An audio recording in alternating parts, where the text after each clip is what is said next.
ನಮಸ್ಕಾರ. ಪ್ರಜಾರಾಜ್ಯ ಕನ್ನಡ ನ್ಯೂಸ್ಗೆ ಸ್ವಾಗತ. ನಾನು ರಾಮಗೌಡ ಪಾಟೀಲ್. ಸರ್, ನೀವೀಗ ಈ ಡಿಸಿಸಿ ಬ್ಯಾಂಕ್ ನಿರ್ದೇಶಕರ ಚುನಾವಣೆಯಲ್ಲಿ ಲೆಕ್ಕ ಬರ್ದಿಟ್ಕೊಂಡಿದ್ರಿ ಸರ್, ಅದೇನು ಕರೆಕ್ಟ್ ಆತ ಹೇಗೆ ಸರ್? ನನ್ನ ಲೆಕ್ಕ ಬಹುತೇಕ ಭಾಳ ರಾಜಕೀಯದಲ್ಲಿ ತಪ್ಪಾಗಿಲ್ಲ. ಆ ಚೋಪಡಿ ಅಂತ ಹೇಳಿದ್ದೆಲ್ಲ, ಆ ಚೋಪಡಿ ಇನ್ನೂ ಇದೆ, ಮುಂದೂ ಇರುತ್ತೆ. ಆ ಚುಪ್ಪಡಿ ಎಂದು ತಪ್ಪಾಗಿದೆ.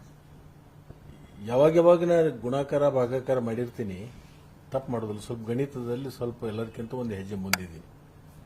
ಆ ಗಣಿತ ಅದು ಯಾವತ್ತೂ ತಪ್ಪಿಲ್ಲ, ತಪ್ಪಂಗೂ ಇಲ್ಲ ಅಂತಕ್ಕಂಥ ಒಂದು ವಿಶ್ವಾಸ ಇದೆ.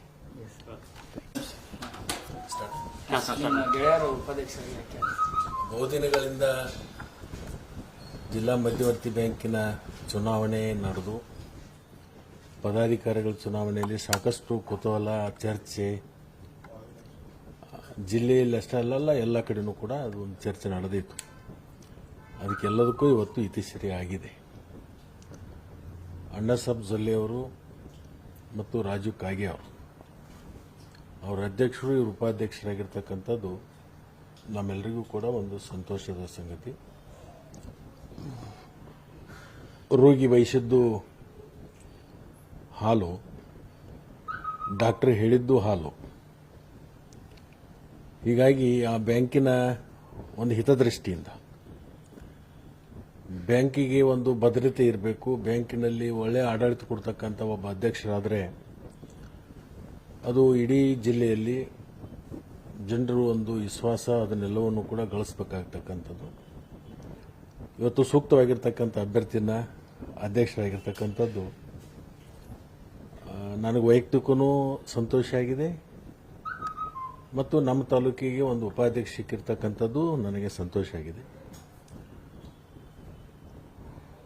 ಇದು ಬ್ಯಾಂಕಿನ ಹಿತದೃಷ್ಟಿಯಿಂದ ಒಳ್ಳೆಯದಾಗಿದೆ. ಜನರಲ್ಲಿ ಏನು ಆತಂಕ ಇತ್ತು, ಆತಂಕ ಬಹುತೇಕ ದೂರ ಆಗಿದೆ. ಅದರಿಂದ ಬ್ಯಾಂಕ್ ಮುಂದಿನ ದಿನಮಾನದಲ್ಲಿ ಒಳ್ಳೆಯ ಒಂದು ಚೆನ್ನಾಗಿ ನಡೆಯುತ್ತೆ. ಅದಕ್ಕೆಲ್ಲವಕ್ಕೂ ಕೂಡ ನಾವೆಲ್ಲರೂ ಸಹಕಾರವನ್ನು ಕೊಡ್ತೀವಿ ಮತ್ತು ಅಧ್ಯಕ್ಷರು, ಉಪಾಧ್ಯಕ್ಷರು ಮೊದಲನೇ ಹಿಡಿದುಕೊಂಡು ನಮ್ಮ ಜೊತೆಗೆ ಒಳ್ಳೆಯ ಸ್ನೇಹಿತರು, ಬಾಂಧವ್ಯ ಇಟ್ಕೊಂಡು ನಾವೆಲ್ಲ ಮುಂದುವರೆದಿರ್ತಕ್ಕಂಥವ್ರು. ಇವತ್ತು ಅದಾಗಿರ್ತಕ್ಕಂಥದ್ದು ಸರಿಯಾದಾಗಿರ್ತಕ್ಕಂಥ ಕಾರ್ಯ ಅಂತಲೇ ಹೇಳಬೇಕಾಗತ್ತೆ. ಸರ್, ಇಬ್ಬರು ನಿಮ್ಮ ಆತ್ಮೀಯ ಗೆಳೆಯರೇ, ಏನು ಸಲಹೆ ಕೊಡ್ತಾರೆ ಸರ್? ಅವ್ರಿಗೆ ಯಾವ ರೀತಿ ಡಿಸಿಸಿ ಬ್ಯಾಂಕ್ ಅವರಿಬ್ಬರಿಗೂ ನನ್ನ ಕಡೆಯಿಂದ ಏನು ಸಹಾಯ ಸಹಕಾರ ಬೇಕೋ ಆ ಸಹಾಯ ಸಹಕಾರವನ್ನು ಖಂಡಿತವಾಗಿಯೂ ನಾನು ಮುಂದುವರಿಸ್ತೇನೆ. ಆಮೇಲೆ ಡಿಸಿಸಿ ಬ್ಯಾಂಕ್ನ ಯಾವ ಮಾದರಿಯನ್ನಾಗಿ ಮಾಡ್ತೀನಿ ಅಂತ ಹೇಳಿದರು. ಮುಂಬರುವ ದಿನಗಳಲ್ಲಿ ನಂಬರ್ 1 ಸ್ಥಾನದಲ್ಲಿ ತರ್ತೀವಿ ಅಂತ ಹೇಳಿದರು. ಒಟ್ಟಿಗೆ ನಾವೆಲ್ಲರೂ ಶೇರ್ ಮಾಡಬೇಕಾಗತ್ತೆ. ಕೋಆಪರೇಟಿವ್ ಅಂದರೆ ಸಹಕಾರ ಕ್ಷೇತ್ರ ಅಂತಂದರೆ ಒಂದು ಶರೀರ ಇದ್ದಂಗೆ. ಅದು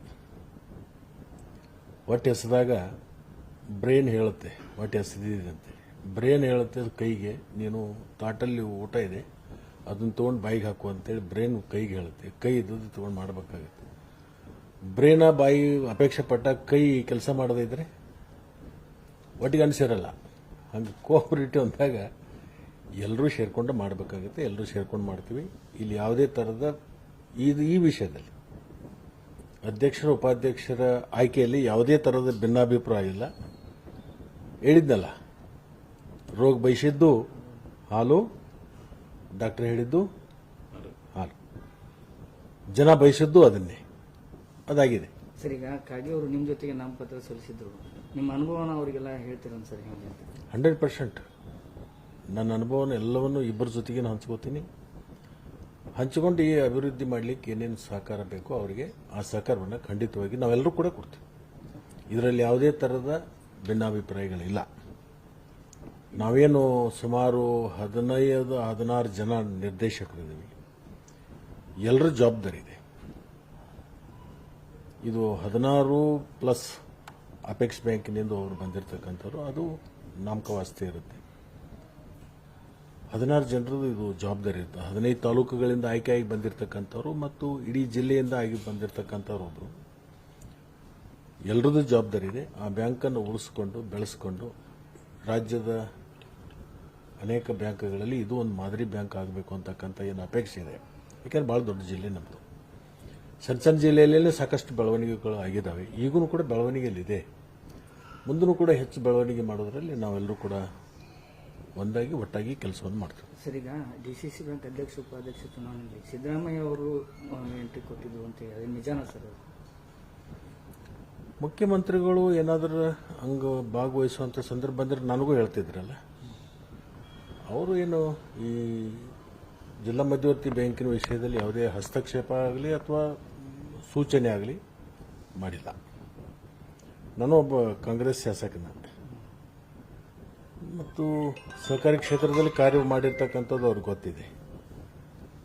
ಮತ್ತು ಕಾನೂನು ತಿದ್ದುಪಡಿ ಮಾಡ್ತಕ್ಕಂಥ ಸಂದರ್ಭದಲ್ಲಿ ಅದಕ್ಕೊಂದು ಸಮಿತಿ ಮಾಡಿ ನನ್ನನ್ನು ಅಧ್ಯಕ್ಷ ಮಾಡಿ ನನ್ನ ಮುಖಾಂತರನ ಒಂದು ತಿದ್ದುಪಡಿ ಮಾಡಿಸಿರ್ತಕ್ಕಂಥದ್ದು ಮುಖ್ಯಮಂತ್ರಿಗಳು. ಅವ್ರೇನಾದರೂ ಅಂತ ಆಸಕ್ತಿ ಇದ್ದಿದ್ರೆ ಮೊದಲು ನನಗೆ ಹೇಳ್ತಿದ್ರು.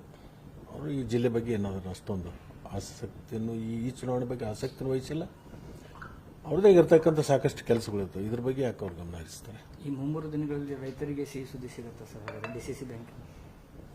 ಹಿಂದೂ ಸಿಕ್ಕಿದೆ, ಈಗೂ ಸಿಗುತ್ತೆ, ಮುಂದೂ ಸಿಗುತ್ತೆ, ಏನು ತೊಂದರೆ ಇಲ್ಲ. Okay, thank you. Thank you.